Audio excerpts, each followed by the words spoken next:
Ever had one of those software glitches that just makes you want to chuck your phone across the room? Oh, yeah, we've all been there. Well, get ready, because today we're going deep into the world of software testing We are. to understand the fascinating journey of a bug. Yeah, it's like a behind-the-scenes look at how those frustrating glitches actually get squashed. Exactly. And to map out the entire process, we'll be using some visual diagrams and explanations. Right. Think of it as like a detective story, Yeah. but for software. Okay, and instead of a crime scene, we have lines of code. Okay, so first things first, what exactly is a defect or bug lifecycle? Well, basically, it's a roadmap for fixing bugs. Okay. Think of it as a set of states that a defect goes through from Uh-huh. the moment it's discovered to when it's finally resolved. So it's not just about fixing the bug, but about managing the whole process. Precisely, and that's where the concept of defect status comes in. Okay. It's like a snapshot that tells you exactly where the bug is in its journey Oh, at any given moment. got it. So let's walk through the stages. Okay. What happens when a tester first spots a bug? That's the new stage. Okay. The bug is born, logged, and ready to begin its adventure. New bug alert. What's next? Well, the bug then gets assigned to a developer. Uh-huh. They become the detective on the case, responsible for figuring out what went wrong. So it's like giving the bug a personal escort through the system. You could say that. And that leads us to the open stage, where the investigation begins. Okay. The developer digs deep to understand the root cause of the issue. So they're gathering evidence, running tests, the whole 9 yards. Exactly. They need to understand why the bug is misbehaving before they can fix it. Makes sense. So once the developer thinks they've cracked the code, they move to the fixed stage. Right. But it's not over yet. Ah. This is where the pending retest stage comes in. Wait, so a bug can come back from the dead? Well, not exactly dead, but it can definitely rear its ugly head again. Okay, now I'm really intrigued. Tell me more about this reopened stage. Sometimes, a bug fix that seems perfect in theory doesn't quite work out in practice. That's when the bug gets reopened, and it's back to the drawing board for the developer. So it's a bit like a tennis match, going back and forth between the developer and tester. That's a great analogy. And that's where having a clear life cycle is so important. Okay. It ensures everyone is on the same page and that no steps are missed. Okay, I'm starting to see the value in this. So we've covered the main stages, but I know there are some less common ones too, right? You're right. We have duplicate, rejected, deferred, and the always controversial not a bug. Let's break those down. Starting with duplicate, what does that mean? Imagine two testers finding the same bug and reporting it separately. Yeah. Duplicate helps avoid wasted effort by flagging that the bug is already being addressed. So it's like saying, we're on it. Exactly. Then there's rejected. Okay. This one can be a bit tricky. Does it mean someone just didn't like the bug? Not quite. Sometimes what seems like a bug to a tester might actually be an intentional design choice. Huh. Maybe it's a performance optimization Okay. or a workaround for a technical limitation. In those cases, the project manager might decide to reject the bug report. Interesting. So it's not always a clear-cut bug versus not a bug situation. Exactly. And then we have deferred. You know how sometimes features get pushed back in a software release? Yeah. Well, the same thing can happen with bugs. So if a bug is related to a feature that's not a priority right now, it might get deferred. Precisely. Yeah. It's all about managing priorities and resources. And finally, we have the not a bug state. Okay, this one sounds like it could lead to some heated debates. It definitely can. This is where the reported issue doesn't actually affect the intended functionality of the application. Okay. It might be something unexpected, but it's not technically breaking anything. So it's more like it's not a bug, it's a feature. Exactly. But sometimes it can be hard to draw that line. I can imagine. Yeah. So we've got all these different states that a bug can go through, but it's not always a simple linear process, right? Absolutely not. Bugs can jump back and forth between stages like we saw with Reopen. Right. It's more like a choose-your-own-adventure story with multiple paths and potential outcomes. That makes sense. And that's where those visual diagrams come in handy. Exactly. Yeah. They help us visualize the different paths a bug can take Yeah. and the key decision points along the way. Speaking of decisions, it sounds like the project manager plays a pretty important role in all of this. Absolutely. They're like the conductor of an orchestra, Okay. making sure everything runs smoothly and that all the different players are in sync. So they're analyzing the defect, deciding if it's valid, if it's in scope, if it's a duplicate, and so on. Right. They're also responsible for prioritizing bugs and making sure they're addressed in a timely manner. Wow, it sounds like a challenging job. So we've covered a lot of ground here. Why does all of this matter to our listeners? Well, Why should they care about this bug life cycle? understanding the bug lifecycle can be incredibly empowering, especially if you work with software development teams. It's like learning their language. So you'll be able to communicate more effectively with developers and testers. Exactly. But it goes beyond just communication. Okay. You'll also be able to better track progress on software projects Uh-huh. and understand why certain bugs take longer to fix than others. And maybe have a little more empathy for those developers working tirelessly to squash those bugs. Definitely. Hey. Even seemingly simple fixes can involve multiple stages Right. and a lot of back and forth. It really gives you a new appreciation for the complexity of software development. It's like peeking behind the curtain and seeing all the moving parts. Precisely. But here's something to think about. Let's Okay. say you encounter a bug in your favorite app. Yeah, okay. What stage of the life cycle do you think it's in? Ooh, that's a good question. Is it newly discovered? Yeah. Already assigned to a developer? Mm-hmm. Maybe even deferred to a later release? Could understanding this process change your experience? Hmm. Would you be less frustrated or more informed about what's happening behind the scenes? That's a really interesting point. It's like suddenly having a deeper understanding of this hidden world. But I have a feeling this bug lifecycle idea goes even beyond software, right? You're absolutely right. What's fascinating is that this framework isn't just limited to the digital world. Oh. It can be applied to real-world problem solving in all sorts of areas. Okay, now you've got me hooked. Tell me more. Think about it. The stages of a bug life cycle aren't that different from the steps we take to solve problems in our own lives. Uh-huh. We identify a problem, we analyze it, Yeah. we come up with solutions, we test them out, Yeah. and we refine our approach based on the results. It's a continuous cycle. So you're saying we can all be bug hunters in a way, constantly identifying and squashing those metaphorical bugs in our lives. Exactly. And the more we understand this process, the more effectively we can approach challenges and achieve our goals. This is blowing my mind. Who knew that understanding the life of a software bug could teach us so much about problem solving in general? But I have a feeling you're not done yet. There's more to this, isn't there? You know me too well. This bug lifecycle framework isn't just for individuals. Okay. It can be applied to much larger systems as well. Okay, now I'm really intrigued.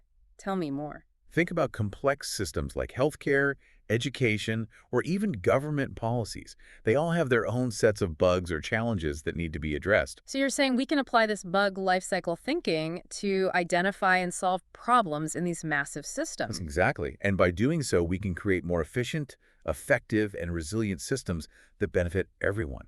Wow, that's a powerful idea. It's like taking those bug-squashing superpowers and applying them to the world around us. Precisely. Yeah. And it all starts with understanding that fundamental bug lifecycle Okay. and recognizing its potential beyond the realm of software. It's amazing how something as seemingly technical as a bug lifecycle can have such broad implications. But before we get too philosophical, All right. let's bring it back to those visual diagrams we mentioned earlier. Yeah, you're right. It's time to dive into those GRU 99 diagrams and see how they illustrate the bug lifecycle in action. Okay, so picture this. A tester is exploring a new software build, and bam, they encounter a glitch. That's our starting point, the news stage. Okay. The bug is officially logged, like a suspect being booked at a police station. And that's where that first Guru 99 diagram comes in handy. Right. It's a simple flowchart with a big, bold, new W at the top. It's a visual reminder that every bug has a starting point, Yeah. a moment of discovery that kicks off the whole process. Then as we move down the flowchart, we see the assigned stage. This is where developers put on the case. Think of it as assigning ownership, making sure the bug has someone looking after it. The diagram shows that clear handoff from tester to developer, but I remember you saying that the bug lifecycle is rarely a straightforward path. You're absolutely right. And that's where that second GRU 99 diagram comes in. It's a bit more complex, showing multiple paths a bug can take. It's like a choose-your-own-adventure for bug fixing. Exactly. And this is where those less common states we discussed earlier come into play. Right. Duplicate, rejected, deferred, and not a bug. Right. So, for example, if we follow the path from assigned to open, there's a branching point. Yeah. That's where the project manager steps in. The project manager has a crucial role. They analyze the defect and decide whether it's valid in scope or a duplicate of another bug. The diagram visually represents those decision points. So if the bug is a duplicate or not valid, it gets rejected Right. or flagged as a duplicate, right? Its journey ends there. Exactly. No need to waste time on something that's already being addressed or Right. isn't actually a bug. But if the bug is legitimate and within the project scope, Uh-huh.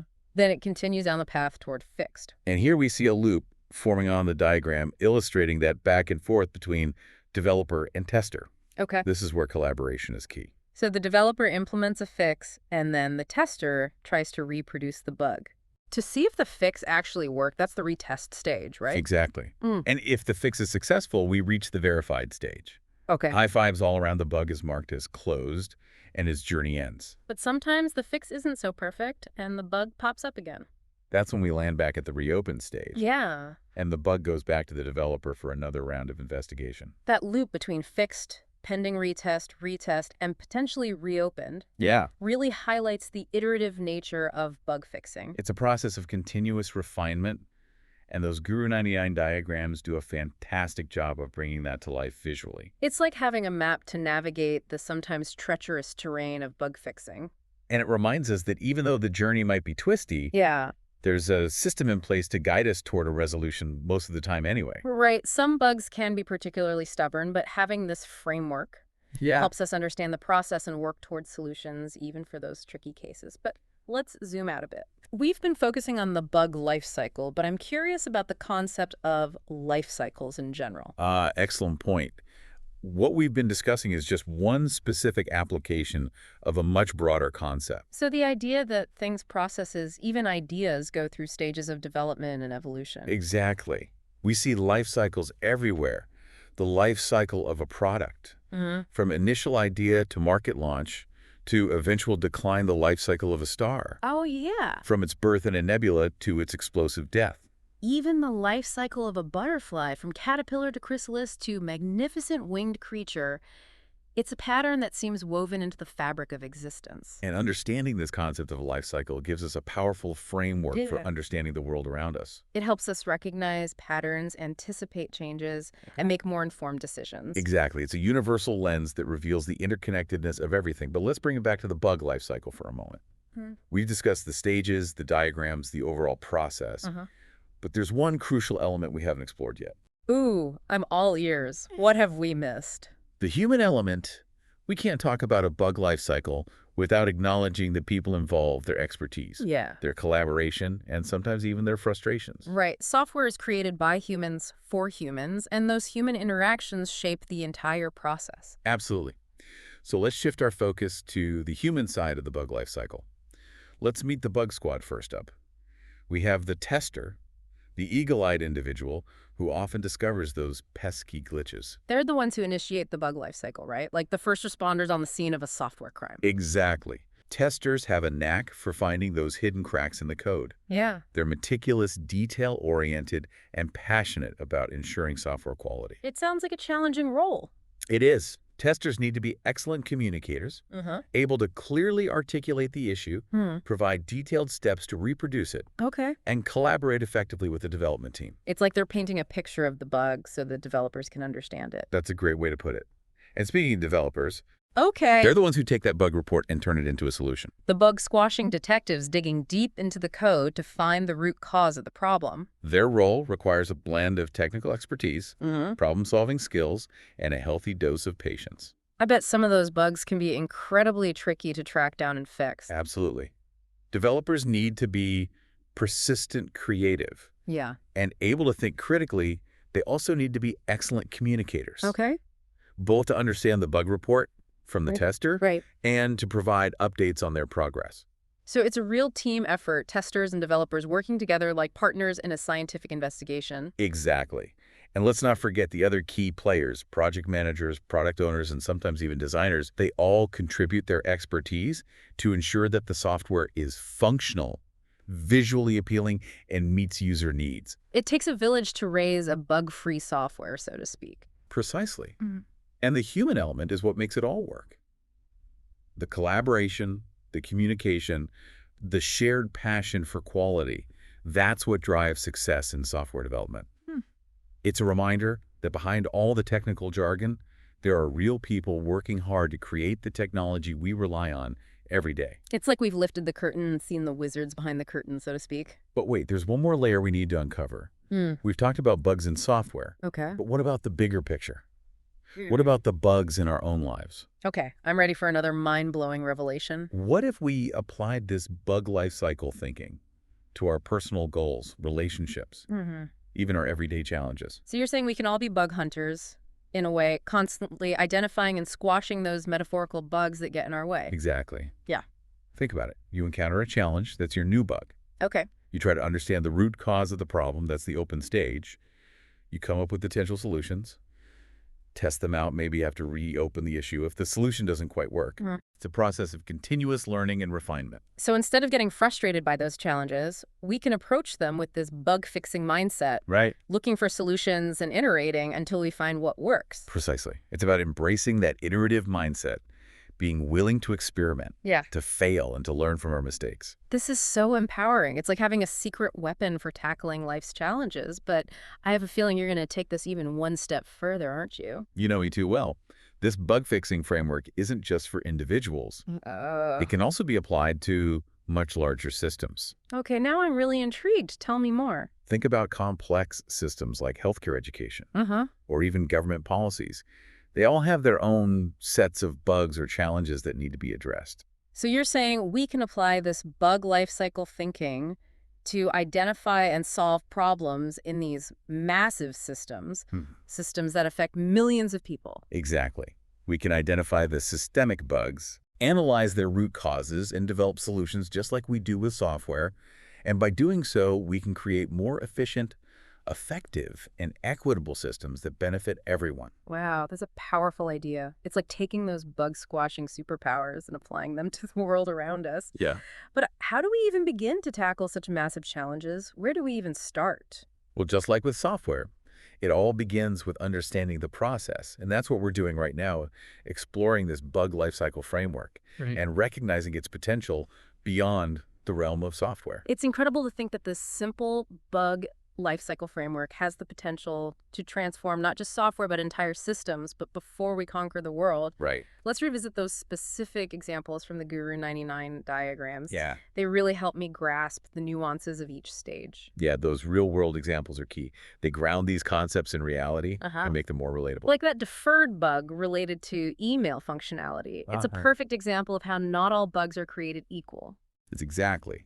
Some bugs need immediate attention, while others can be safely put on the back burner. It all boils down to understanding the impact of the bug and making smart decisions about when to tackle it. And that's where the project manager comes in. They're the ones juggling priorities, Right. assessing risks, and making sure resources are allocated effectively. It's like they're playing a strategic game of bug whack-a-mole. That's a great analogy. Yeah. And it highlights the interconnected nature of the bug life cycle. It's not just about individual stages. Right. It's about how those stages relate to each other Yeah. and how decisions made at one stage can ripple through the entire process. Right, like how a fixed bug can quickly become reopened if the fix isn't quite right. That back and forth between the developer and tester, that iterative process of refinement, it's all part of the journey. The Guru 99 diagrams do a great job of visualizing that flow. They show how a bug can bounce between stages, sometimes taking unexpected detours along the way. It's a reminder that bug fixing is rarely linear. It's a dynamic process that requires adaptability, collaboration, and a willingness to learn from mistakes. But that's part of what makes it so fascinating, right? Yeah. It's like solving a complex puzzle, piecing together clues and working together to find the solution. It's challenging, but also incredibly rewarding. Absolutely. And it's a process that requires not only technical skills, Right. but also strong communication patience Yeah. and a dash of creativity. So as we wrap up this deep dive, I'm left with a sense of awe and a newfound appreciation for the complexity of software development. It's easy to take software for granted, but there's a whole world of intricate processes and dedicated individuals behind the scenes working tirelessly to keep things running smoothly. And they do it all while navigating this intricate bug life cycle, battling those pesky glitches one stage at a time. It's a constant cycle of discovery, analysis, and refinement. And while it might seem tedious at times, it's ultimately a process that leads to better software, happier users, and a more fulfilling experience for everyone involved. It's a reminder that even in the digital world, it's the human touch, the collaboration, and the relentless pursuit of quality that truly make a difference. And that's a lesson we can carry with us, not just in our interactions with technology, but in all aspects of our lives. So to our listeners, we encourage you to embrace your inner bug hunter approach challenges with curiosity, a growth mindset, Yeah. and the understanding that even the smallest bugs can lead to incredible discoveries. And remember, just like in software development, perfection may be elusive, Sure. but progress is always possible. Thank you for joining us on this deep dive into the fascinating world of the bug life cycle. Until next time. Yeah. Keep those gears turning, those bugs squashed, and those metaphorical bugs in your life at bay. Happy debugging.